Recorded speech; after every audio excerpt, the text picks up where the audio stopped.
Welcome to True Miracle Stories. In a world filled with difficult headlines and constant noise, this is a place for real stories of hope, faith, and unexpected moments of good. These stories are shared to encourage and remind us that even in the hardest seasons, light can still find its way through. It had been 12 years since they had spoken. What started as a disagreement had slowly hardened into silence, then distance, then pride, then a quiet rule neither of them ever said out loud. "We're not fixing this." He told himself he didn't care. He built a life, work, family, responsibilities. He convinced himself that time had erased the need to reach out, but certain days made it harder to pretend. Birthdays, holidays, the anniversary of their father's passing. There was always a small pause, a moment when he thought about making the call, and then didn't. He told himself there would be time. There's always time. Until one afternoon, there wasn't. He was driving home from work when his phone rang, an unfamiliar number. He almost ignored it.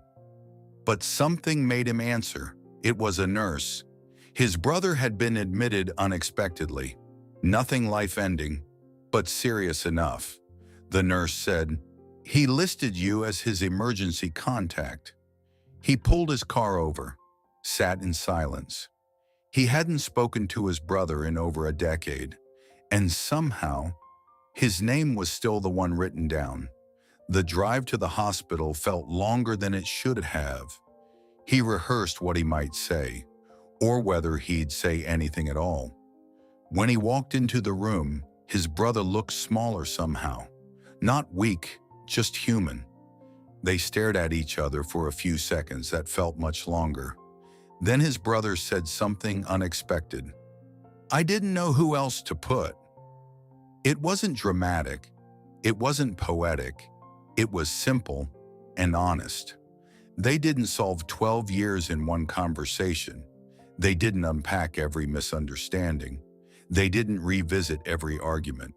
But they talked about work, about their kids, about how fast time had moved. At one point, his brother said quietly, "I never stopped hoping we'd fix this." That sentence lingered.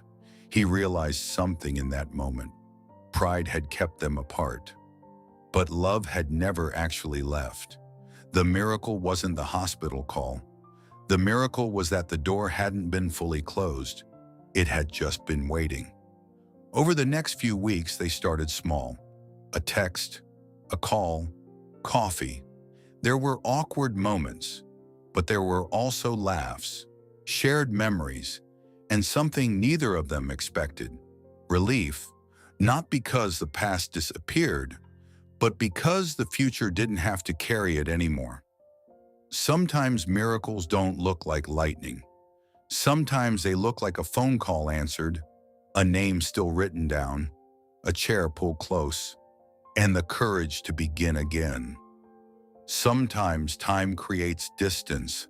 Sometimes pride builds walls.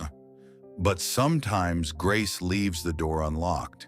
And sometimes the miracle isn't that nothing was broken. It's that something broken was still worth fixing. Thank you for spending this time with us. We share these stories for hope and encouragement, not as advice or guarantees, because every journey is different. If this story meant something to you, you are always welcome back.